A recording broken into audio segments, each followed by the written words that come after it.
My doctor photographed my symptoms for medical records until I learned where those images were really going. Dr. Nathan Aldridge took the first photograph during my initial consultation at Riverside Dermatology when I was 19 years old. I'd come in for a persistent rash on my lower back that wouldn't respond to over-the-counter treatments. He explained that medical photography was standard practice for tracking skin conditions over time, for comparing treatment effectiveness, and for consultation with specialists if necessary. The explanation made perfect sense. Dermatology was a visual specialty. Of course, they needed photographic documentation. He positioned me standing against a white backdrop wall, had me lift my shirt just enough to expose the affected area, and snapped 3 photos with a professional medical camera, clinical and professional. Nothing about the interaction felt inappropriate. He prescribed a topical steroid and scheduled a follow-up for 2 weeks later. The rash improved slightly but didn't fully resolve, which Dr. Aldridge said was normal for chronic dermatitis. He took more photos during that second visit, explaining he wanted to document the treatment response for my permanent medical file. Again, perfectly reasonable. I was a college sophomore studying biology with plans for medical school. I understood the importance of thorough documentation. My mother had been seeing Dr. Aldridge for years for her rosacea and recommended him enthusiastically. He was board certified, well-respected in the community, had a busy practice with a 6-week wait for new patients.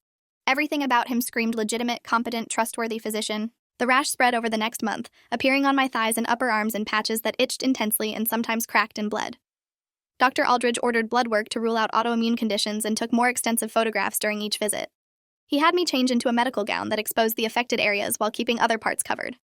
A nurse was always present during the photography sessions, which reinforced the clinical nature of the process. He'd narrate what he was documenting as he took each shot, explaining angles and lighting choices that would best capture the inflammation patterns. His professionalism was impeccable. He never touched me unnecessarily, maintained appropriate eye contact, and treated me with the kind of respectful concern I'd expect from a quality physician. When the blood work came back showing elevated inflammatory markers, he diagnosed me with a form of chronic dermatitis that would require long-term management and careful monitoring. He explained that my case was somewhat unusual in its presentation and severity for someone my age, which meant thorough documentation would be valuable for tracking progression and treatment response. I felt grateful to have a doctor who was so meticulous about my care, rather than dismissing my symptoms as minor. Over 6 months, the condition worsened despite multiple treatment attempts. Dr. Aldridge tried various topical steroids, immunosuppressants, and antihistamines. Nothing provided lasting relief.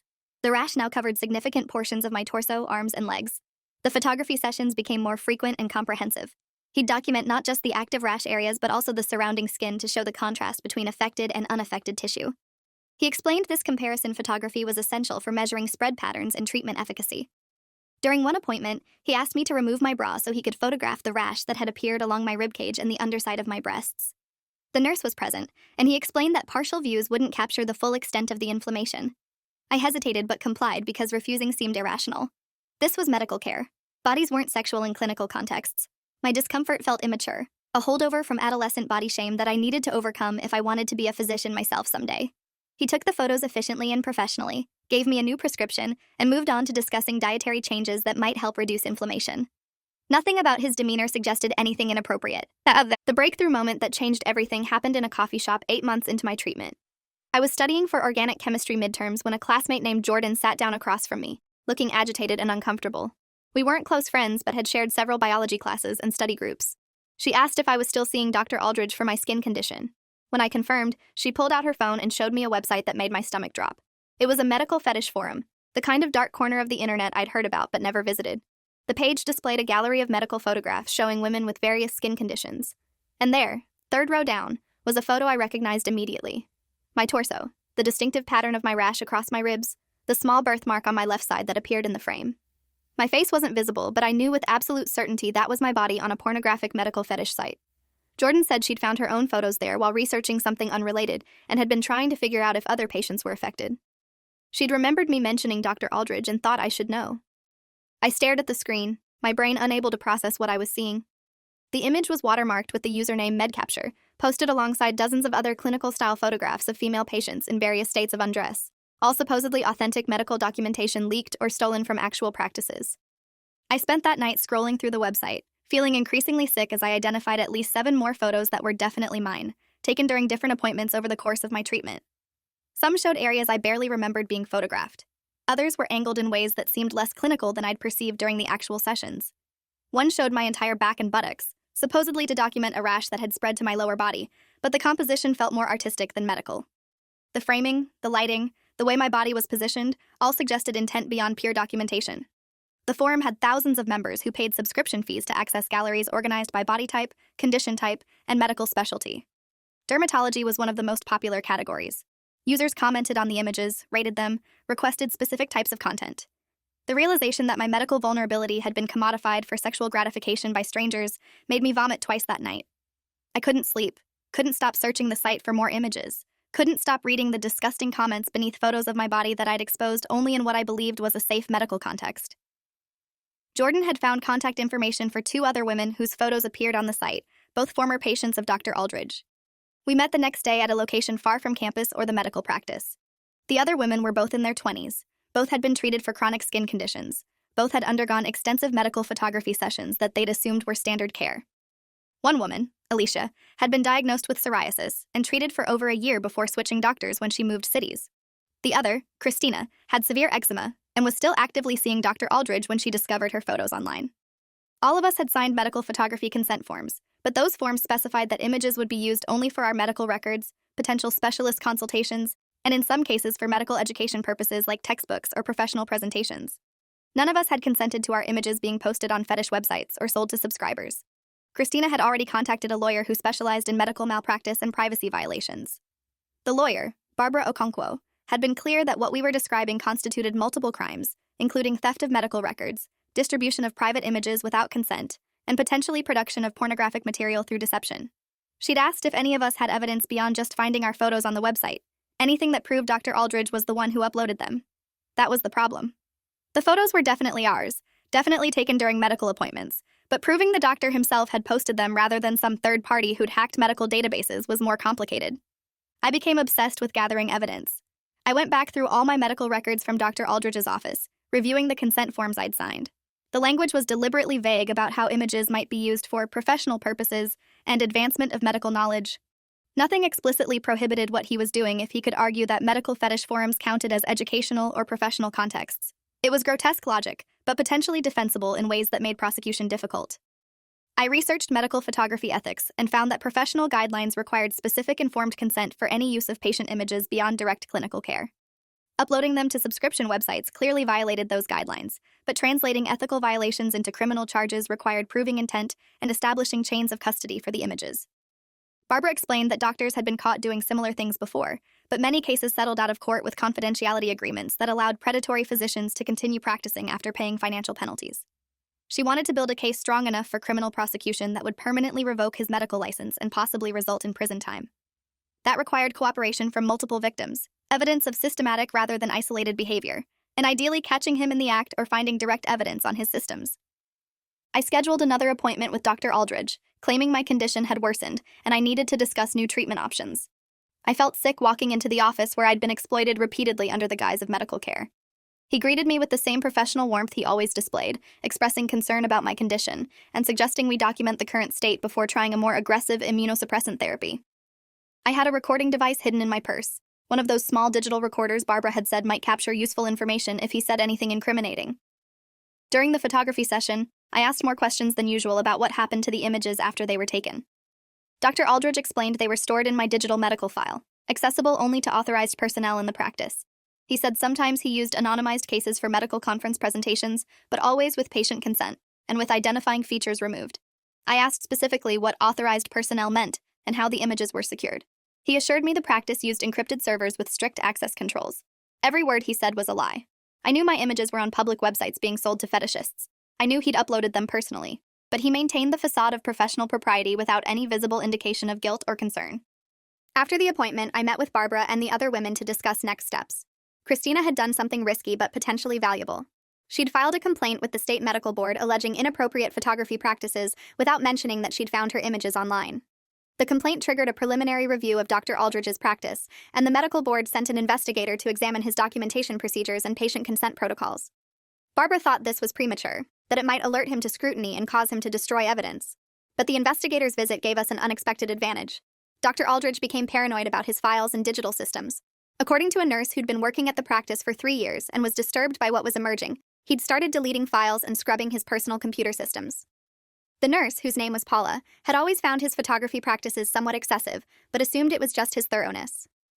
When the medical board investigator appeared, she started paying more attention and noticed Dr. Aldridge accessing patient photo files during evening hours when the office was closed, copying them to external drives, and then deleting the original files from the practice servers. This pattern of behavior was suspicious enough that Paula agreed to speak with Barbara confidentially. Paula's testimony was crucial. She explained that Dr. Aldridge maintained two separate storage systems for patient photographs. The official practice records were stored on encrypted servers managed by the office IT company. But he also kept personal copies of certain patient images on his private laptop and external hard drives, claiming he needed them for research projects and conference presentations. She'd noticed that only female patients under 35 received extensive photographic documentation. Male patients and older female patients were rarely photographed, even when they had more severe conditions. The selection pattern was clear in retrospect, but in the daily context of a busy practice, it had seemed within normal variation of physician preferences. Dr. Aldridge had been careful to always include a nurse during photography sessions, to maintain professional demeanor, to use proper medical terminology. His exploitation operated within the protective camouflage of legitimate medical practice. Paula agreed to make copies of the practice's appointment logs, consent forms, and documentation about Dr. Aldridge's personal storage systems. She risked her job and potentially legal liability, but she said the realization that she'd been unwittingly facilitating this for years made her feel complicit. She needed to help stop it. With Paula's cooperation, Barbara contacted the FBI's cybercrime division. The medical fetish website MedCapture was operating across state lines and possibly internationally, which made it federal jurisdiction. An agent named Special Agent William Fry took our case seriously once he understood the scope. He explained that medical privacy violations involving sexual exploitation fell under several federal statutes, including theft of medical records, wire fraud, and potentially production of pornographic material without consent. The subscription fees collected by the website operators constituted financial crimes. If Dr. Aldridge was selling patient images to the website or receiving compensation for uploads, that added racketeering charges. Agent Fry requested that we not take any actions that might alert Dr. Aldridge to the investigation while the FBI built their case. They needed to verify that the images on the website came from his practice, establish his connection to the username MedCapture, and potentially identify other physicians who were doing similar things. The forum had galleries from dozens of medical specialties, suggesting this wasn't just one doctor, but a network of medical professionals exploiting patient vulnerability for profit and sexual gratification. The investigation took 4 months, during which I had to continue living as if nothing was wrong, as if I hadn't discovered my body on pornographic websites, as if my trusted doctor hadn't been systematically exploiting me. I transferred my care to a different dermatologist, claiming I was moving out of state for school. Dr. Aldridge seemed unconcerned by my departure, which made sense given he'd already extracted everything exploitable from my treatment. The new dermatologist, Dr. Rachel Whitmore, was horrified when I explained what had happened. She said medical photography should be minimal and specific, only what's absolutely necessary for diagnosis and treatment monitoring. She reviewed the records Dr. Aldridge had sent over and confirmed that the volume and angles of photography I'd undergone were far beyond standard practice. Many of the images had no legitimate medical purpose. She offered to provide expert testimony if the case went to trial, explaining what reasonable documentation looked like versus what I'd experienced. Her validation meant more than I'd expected. Part of me had been questioning whether I was overreacting, whether maybe this was normal and I just didn't understand medical practice well enough. Having an ethical physician confirm that what happened was exploitation helped me trust my own judgment. The FBI executed search warrants simultaneously at Dr. Aldridge's medical practice, his home, and the server locations of the MedCapture website. They seized computers, external drives, phones, and financial records. The practice was shut down immediately pending investigation. Dr. Aldridge was arrested at his home on federal charges including theft of medical records, wire fraud, distribution of private images without consent, and conspiracy to commit these crimes with website operators. His bail was set at $500,000 because prosecutors argued he was a flight risk given the severity of potential sentences. The local news covered the arrest with careful language about allegations and ongoing investigations, but within 24 hours, more victims started coming forward. Women who'd been patients of Dr. Aldridge for various skin conditions, all of whom had undergone extensive photography sessions, all of whom were now discovering their images on fetish websites. The total number of identified victims reached 34 by the end of the first week. The FBI found over 2,000 patient images stored on Dr. Aldridge's personal devices, only about half of which had ever appeared in legitimate medical records. He'd been collecting and curating patient photographs for at least 6 years.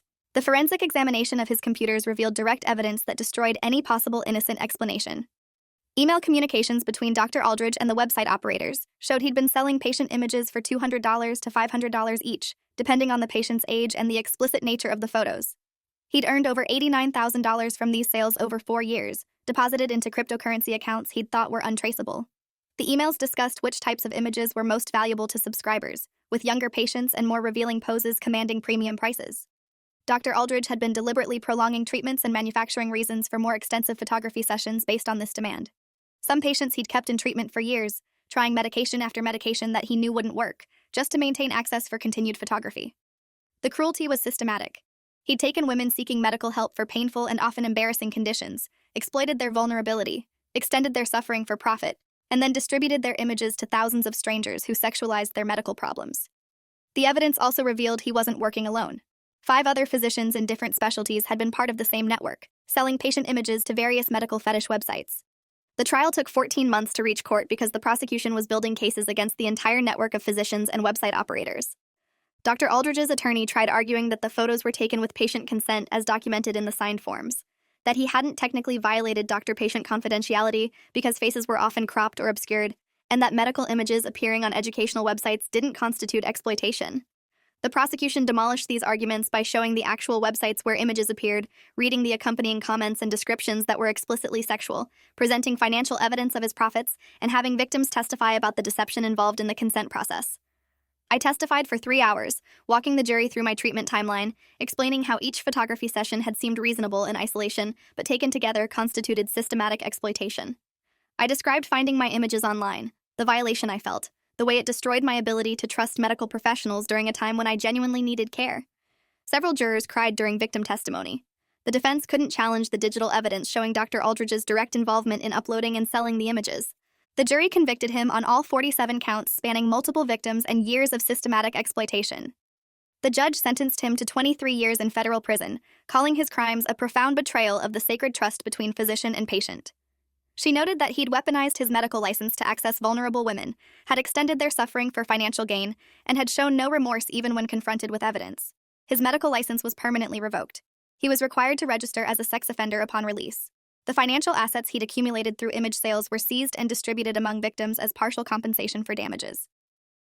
The other 5 physicians in the network received sentences ranging from 12 to 19 years, depending on their level of involvement and number of victims. The website operators were prosecuted separately on racketeering and conspiracy charges, with the main administrator receiving a 25-year sentence for running the criminal enterprise that facilitated the exploitation of hundreds of medical patients. Civil lawsuits followed the criminal convictions.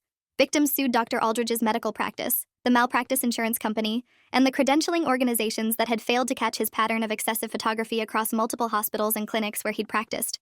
The practice settled for $12 million distributed among the 34 identified victims. The insurance company paid an additional $8 million after extensive litigation. I received $340,000 from the combined settlements, money that felt both necessary for my recovery and inadequate compensation for the violation I'd experienced. The medical board implemented new photography guidelines requiring specific informed consent forms for different types of medical photography, limiting how images could be stored and used, and requiring external audits of practices that did extensive patient photography. The changes felt insufficient given the scope of what had happened, but they represented some systemic acknowledgement that medical privacy violations were serious crimes requiring preventive oversight. The aftermath was complex and ongoing. I developed severe medical anxiety that made it nearly impossible to seek treatment even for routine issues. The thought of undressing in a medical setting triggered panic attacks. I needed therapy to process the betrayal and rebuild any capacity to trust healthcare providers. Jordan, Christina, and Alicia experienced similar struggles. We formed a support group that eventually expanded to include victims from the other physicians' practices. Many women abandoned medical careers they'd been pursuing because the experience destroyed their faith in the profession. Others, including me, channeled the trauma into advocacy work focusing on medical ethics and patient rights. I changed my major from biology to public health with a focus on medical privacy law. I wanted to understand the systems that had failed to protect us and work to strengthen them so fewer people would experience similar exploitation. The violation had redirected my entire life trajectory, transforming me from someone who trusted medical institutions into someone who questioned every power imbalance in healthcare. Christina became an investigator for the state medical board, reviewing complaints about physician misconduct and working to identify patterns of exploitation before they could harm multiple patients. Alicia went to law school specifically to practice medical malpractice law representing victims of professional abuse. Jordan left medicine entirely and became a software security consultant, designing encrypted medical record systems that prevented unauthorized access to patient images. We'd all been changed fundamentally by discovering that medical care could be weaponized against us. Our recovery involved transforming that knowledge into protection for others. Paula, the nurse who'd helped expose Dr. Aldridge, lost her job when the practice closed but found work at a different clinic where her vigilance about photography practices was valued rather than problematic. She said she'd never stop questioning whether physicians' actions matched their stated rationales, never assume professional demeanor guaranteed ethical behavior. The medical fetish websites were shut down through combined law enforcement actions across multiple countries, but new ones emerged operating with more sophisticated privacy protections. The demand for authentic medical images apparently exceeded the supply of legitimately obtained content, creating financial incentives for unethical physicians to exploit their access. The FBI established a dedicated task force monitoring these websites and investigating suspected cases of medical privacy violations. They estimated hundreds of physicians had engaged in similar exploitation over the years, though most cases remained unreported because victims didn't realize their images had been distributed or felt too ashamed to come forward. The shame dynamic particularly frustrated me. Victims had done nothing wrong. We'd sought medical care in good faith and been exploited by someone who'd taken oaths to do no harm. Yet the social stigma of having our bodies on pornographic websites made many victims reluctant to report or pursue justice. That shame served the exploiters by keeping their crimes hidden. I graduated with my public health degree and immediately started working for a nonprofit focused on medical privacy rights and patient advocacy. We lobbied for stronger consent laws, mandatory reporting of suspected medical privacy violations, and enhanced penalties for physicians who exploited patient information. We provided resources for victims navigating the complex intersection of medical malpractice, criminal law, and privacy violations. We trained medical students about ethical photography practices and the importance of specific informed consent. The work kept me connected to the worst experience of my life, while hopefully preventing others from enduring similar violations. Public speaking about my experience was difficult at first. Standing in front of rooms full of medical students or hospital administrators and explaining how a trusted physician had systematically exploited my medical vulnerability felt like continually re-exposing myself. But I watched people's expressions change as they understood the mechanisms of exploitation, as they recognized how easy it was for professional authority to mask predatory behavior. Many medical students thanked me afterward, saying they'd never considered how photography practices could be abused or how important clear consent processes were for protecting both patients and ethical physicians.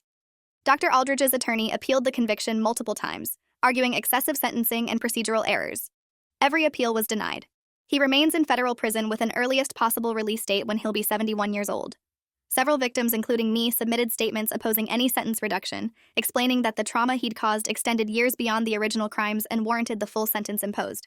The parole board agreed. His permanent sex offender registration ensures that if he's ever released, his ability to harm others will be severely limited. He can never practice medicine again, never work in any role involving patient care or access to vulnerable populations. The restrictions feel adequate but not satisfying. No punishment fully addresses the violation of discovering your body on websites designed for sexual gratification without your knowledge or consent.